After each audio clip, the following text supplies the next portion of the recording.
Hi everyone, welcome back to another episode of Web Tech Tutorial.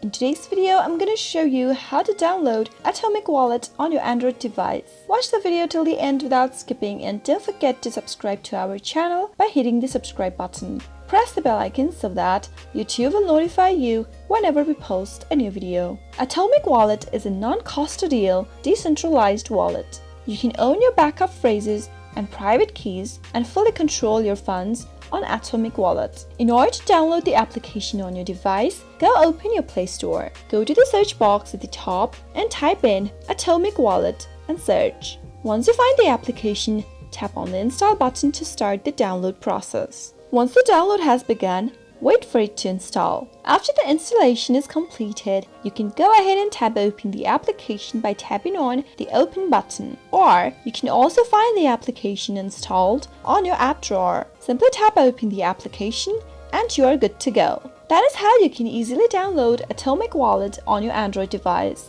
I hope you found the video to be helpful. If it was, go ahead and give it a thumbs up. Feel free to comment down in the comment box if you have a question or a feedback for us. I'll soon be back with more tutorial episodes. Goodbye till then.